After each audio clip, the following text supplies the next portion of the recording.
Ассалаумағалейкум құрметті көрермендер. Біздің бүгінгі тақырып қыз бала тәрбиелеп отырған әкелерге арналады. Әкелер көбіне ұл баласы болуын армандайды. Ол қыз баланы жақсы көрмейді, не қажетсінбейді деген сөз емес. Жақсы тәрбие бере алмаймын деп алаңдауына байланысты. Қазіргі тәрбие беру жүйесі ұл қыз деп бөлінбейді. Екеуіне де бірдей жақсы адам болып өсуі үшін ата-анасының мейірімі, қолдауы, түсінуі қажет. Олардың қызығушылығына немқұрайлы қарамай, бойындағы қабілетін ашып, қателігінен сабақ алуға дағдыландыру. Баланы тәрбиелеу қиын не оңай болуы, оның ұл не қыз болуына қатысы жоқ. Қыз өсіру деген оның шашын өріп беріп, әдемі көйлек кигізіп, қырындаған жігіттерден қорумен шектелмейді. Қызы бар әкелер есінде ұстауы тиіс бірнеше ереже ұсынамыз. Көп отбасыда аналары баласын бақылауда ұстап, шекараларға қамап, мойнына міндеттер жүктеп, баланы әр істен шектеу рөлін атқарады. Ал әкелер екіге бөлінеді. Бірі баласын өз жағына тарту үшін анасы шектеген барлық іске еркіндік береді. Ал екінші түрі, әкең келсе жаныңды шығарады деген әңгіменің кейіпкері. Бұл типтің екеуінен де аулақ болған жөн. Отбасыда әке қатал, бірақ бәріне әділетті болуы тиіс.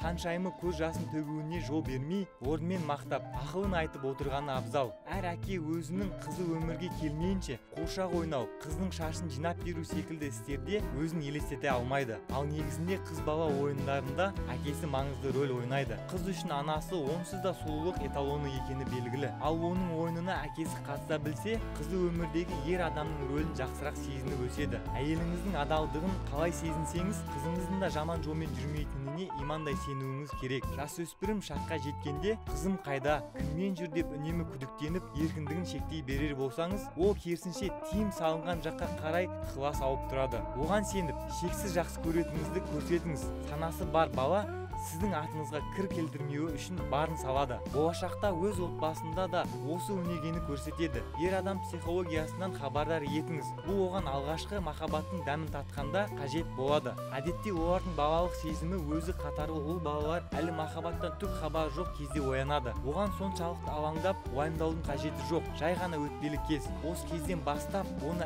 әркімнен қорып, аулақтатуға тырыссаңыз, оның сізге деген сенімі жоғалады. Сонымен қатар оның таңдауына қарсы шығу туралы да ойламаңыз. Еш әкеге күйеу баласы бір көргеннен ұнаған емес. Оның түбінде жай ғана қызғаныш жататынын ұмытпаңыз. Қыз баласы анасына қарағанда әкесінен көбірек мақтау естігісі келеді. Оның сұлу екенін, нәзік екенін үнемі құлағына құйып отырыңыз. Ер адамның көзқарасымен жоғары бағаланған қыздың өзіне деген сенімі мықты болады. Өзіне сеніп, өзін бағалай білетін жан ешқашан бақытсыздыққа ұрынбақ емес. Егер қызыңыз сізге құрбыларымен болған кикілжіңді не өзінің ішкі уайымдарын айтқысы келсе, оған ешқашан құлықсыз болмаңыз. Мұндай әңгімелерді анаңа айт, одан да өз ісіңмен айналыс деген секілді сөздерді айтушы болмаңыз. Тіпті мультфильмнің сюжетін айтып бергісі келсе де, оны мұқият тыңдаңыз және әңгімеге араласа біліңіз. Зор сенім мен маңызды әңгіме кіші диалогтардан басталады. Қызығушылығын құртпаңыз. Балаңыз тыңдайтын әуен, көретін фильм, қызығатын кейіпкері сізге ұнамауы мүмкін. Сіздің қызығушылықтарыңызды да ата-анаңыз қолдағысы келмеген болар. Өйткені әр заманның өз сәні бар. Кертартпа әке рөлінде болып, қызыңызды өзіңізден қашықтатқыңыз келмесе, заман ағымына ілесіп, жастардың не көріп, не тыңдайтынын біліп, түсініп, балаңызбен бір толқында болыңыз. Мектеп өміріне қызығыңыз.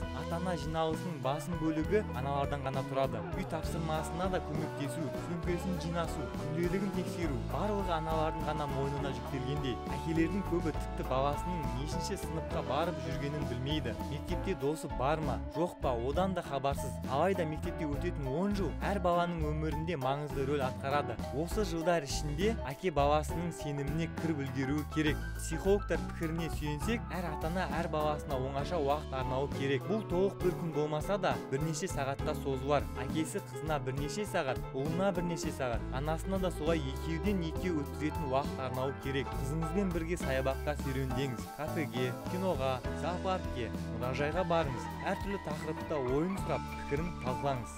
Рахмет тыңдағандарыңызға. Қазақша каналға жазылуды ұмытпаңыз.